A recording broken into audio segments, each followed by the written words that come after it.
Gawigawen of Adasen, a Filipino folktale, narrated by PiEnglish. A Panabilinian was sick with a headache, and she lay on a mat alone in her house. Suddenly she remembered some fruit that she had heard of but had never seen, and she said to herself, "Oh, I wish I had some of the oranges of Gawigawen of Adasen." Now a Panabilinian did not realize that she had spoken aloud, but Apanidala, her husband, lying in the spirit house outside, heard her talking and asked what it was she said. Fearing to tell him the truth lest he should risk his life in trying to get the oranges for her, she said, "I wish I had some biw, a fruit." Apanidala at once got up and, taking a sack, went out to find some of the fruit for his wife. When he returned with the sack full, she said, "Put it on the bamboo hanger above the fire, and when my head is better I will eat it." So Apanidala put the fruit on the hanger and returned to the spirit house, but when a Panabilinian tried to eat, the fruit made her sick and she threw it away. "What is the matter?" called Apanidala as he heard her drop the fruit. "I merely dropped one," she replied, and returned to her mat. After a while a Panabilinian again said, "Oh, I wish I had some of the oranges of Gawigawen of Adasen," and Apanidala, who heard her from the spirit house, inquired, "What is that you say?" "I wish I had some fish eggs," answered his wife, for she did not want him to know the truth. Then Apanidala took his net and went to the river, determined to please his wife if possible. When he had caught a nice fish, he opened it with his knife and took out the eggs. Then he spat on the place he had cut, and it was healed, and the fish swam away. Pleased that he was able to gratify his wife's wishes, he hastened home with the eggs, and while his wife was roasting them over the fire, he returned to the spirit house. She tried to eat, but the eggs did not taste good to her, and she threw them down under the house to the dogs. "What is the matter?" called Apanidala. "Why are the dogs barking?" "I dropped some of the eggs," replied his wife, and she went back to her mat. By and by she again said, "I wish I had some of the oranges of Gawigawen of Adasen."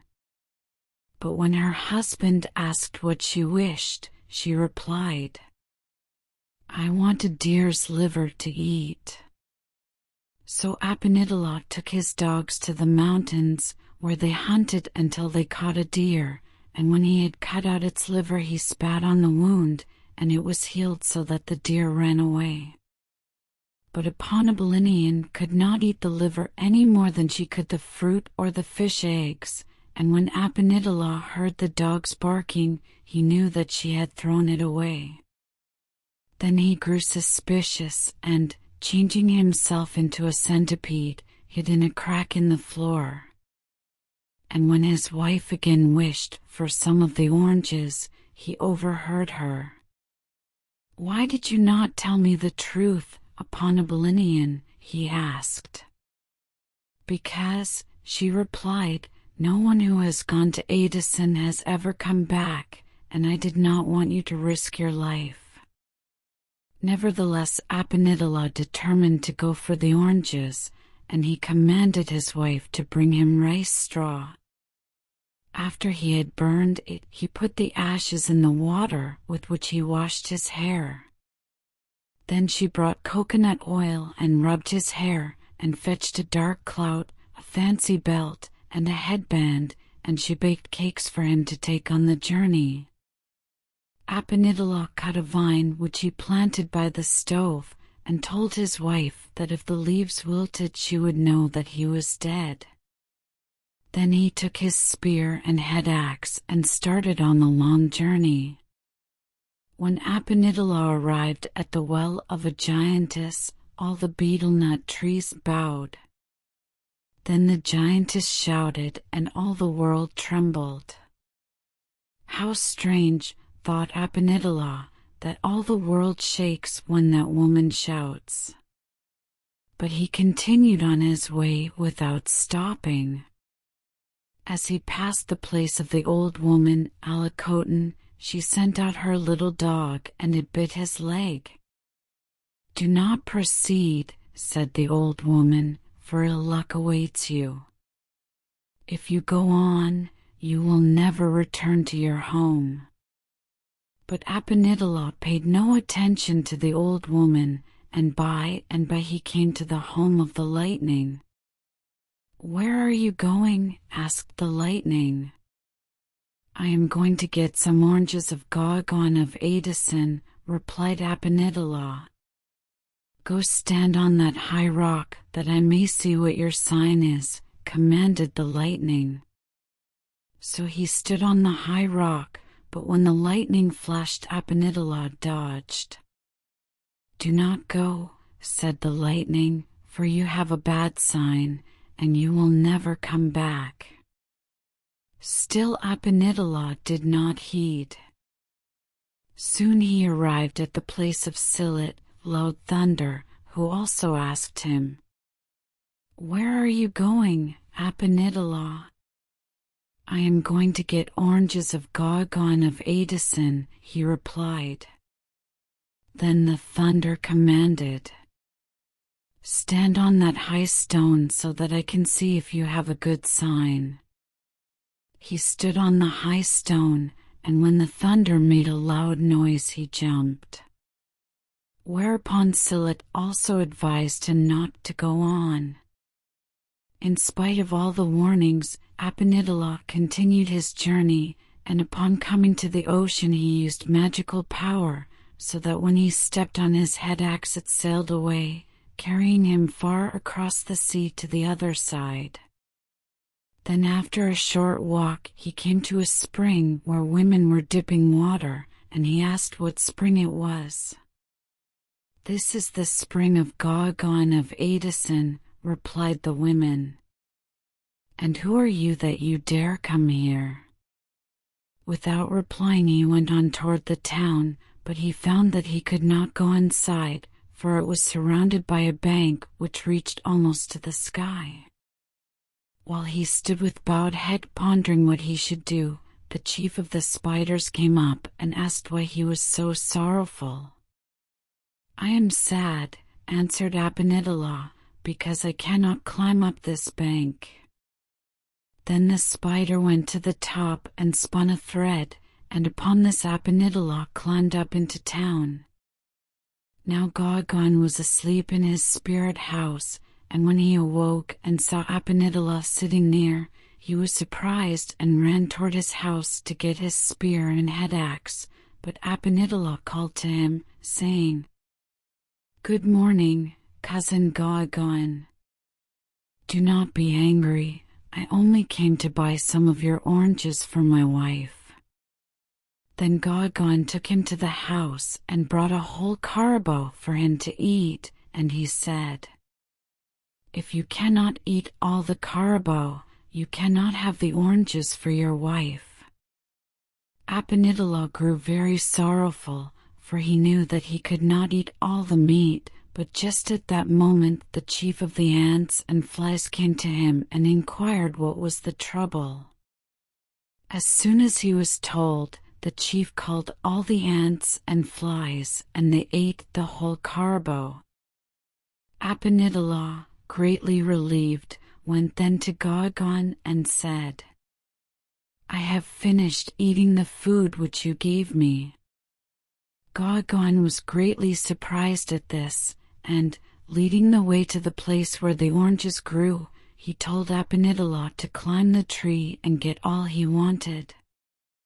As he was about to ascend the tree, Apenidala noticed that the branches were sharp knives, so he went as carefully as he could.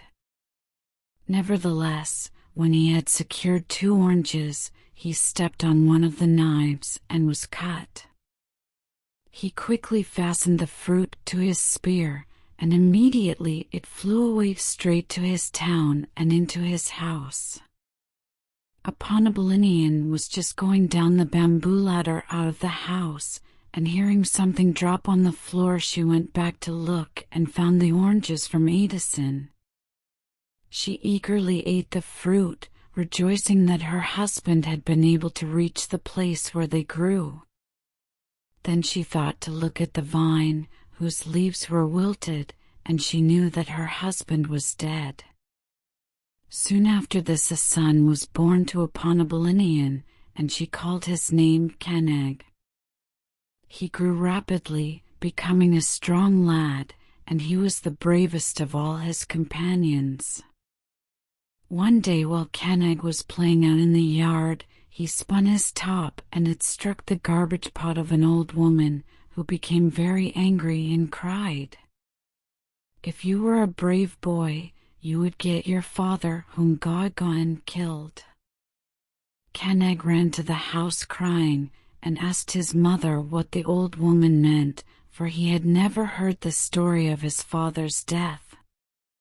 As soon as he learned what had happened, the boy determined to search for his father, and, try as she would, his mother could not dissuade him. As he was departing through the gate of the town with his spear and head axe, Keneg struck his shield, and it sounded like 1,000 warriors. "How brave that boy is," said the surprised people. "He is braver even than his father." When he reached the spring of the giantess, he again struck his shield and shouted so that the whole world trembled. Then the giantess said, "I believe that someone is going to fight, and he will have success." As soon as Keneg reached the place where the old woman, Alakotin, lived, she sent her dog after him, but with one blow of his head axe he cut off the dog's head. Then Alakotin asked where he was going, and when he had told her, she said, "Your father is dead, but I believe that you will find him, for you have a good sign." He hurried on and arrived at the place where lightning was, and it asked, "Where are you going, little boy?" "I am going to Adasen to get my father," answered Keneg. "Go stand on that high rock, that I may see what your sign is," said the lightning. So he stood on the high rock, and when the bright flash came he did not move, and the lightning bade him hasten on, as he had a good sign. The thunder, which saw him passing, also called to ask where he was going, and it commanded him to stand on the high rock. And when the thunder made a loud noise, Keneg did not move, and it bade him go on, as his sign was good. The women of Adasen were at the spring of Gawigawen dipping water, when suddenly they were startled by a great noise. They rose up, expecting to see 1,000 warriors coming near, but though they looked all around they could see nothing but a young boy striking his shield. "Good morning, women who are dipping water," said Keneg. "Tell Gawigawen that he must prepare, for I am coming to fight him." So all the women ran up to the town and told Gawigawen that a strange boy was at the spring and he had come to fight. "Go and tell him," said Gawigawen, "that if it is true that he is brave, he will come into the town, if he can." When Keneg reached the high bank outside the town, he jumped like a flitting bird up the bank into the town and went straight to the spirit house of Gawigawen. He noticed that the roofs of both the dwelling and the spirit houses were of hair, and that around the town were many heads, and he pondered, "This is why my father did not return. Gawigawen is a brave man, but I will kill him." As soon as Gawigawen saw him in the yard, he said, "How brave you are, little boy! Why did you come here?" I came to get my father, answered Canag, for you kept him when he came to get oranges for my mother. If you do not give him to me, I will kill you. Gawigawen laughed at this brave speech and said, Why, one of my fingers will fight you.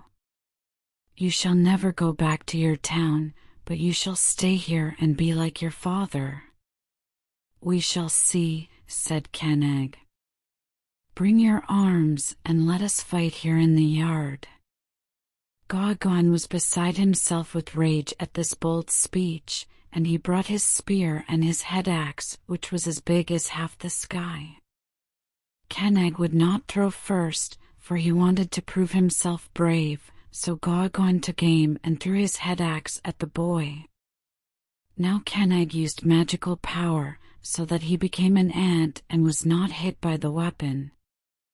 Gawigawen laughed loudly when he looked around and could not see the boy, for he thought that he had been killed. Soon, however, Canag reappeared, standing on the head axe, and Gawigawen, more furious than ever, threw his spear. Again Canag disappeared, and Gawigawen was filled with surprise. Then it was Canag's turn, and his spear went directly through the body of the giant. He ran quickly and cut off 5 of the heads, but the 6th he spared until Gawigawen should have shown him his father. As they went about the town together, Canag found that the skin of his father had been used for a drumhead. His hair decorated the house, and his head was at the gate of the town, while his body was put beneath the house. After he had gathered all the parts of the body together, Canag used magical power, and his father came to life. "Who are you?" asked Apenidalah. "How long have I slept?" "I am your son," said Canag. "You were not asleep but dead, and here is Gawigawen who kept you. Take my head axe and cut off his remaining head." So Apenidalah took the head axe, but when he struck Gawigawen it did not injure him. "What is the matter, father?" asked Canag, and taking the weapon he cut off the 6th head of Gawigawen. Then Canag and his father used magic so that the spears and head axes flew about, killing all the people in the town, and the heads and valuable things went to their home. When Apenidalah saw all these come into her house, she ran to look at the vine by the stove, and it was green and looked like a jungle. Then she knew that her son was alive, and she was happy. And when the father and son returned, all the relatives came to their house for a great feast, and all were so happy that the whole world smiled. The end.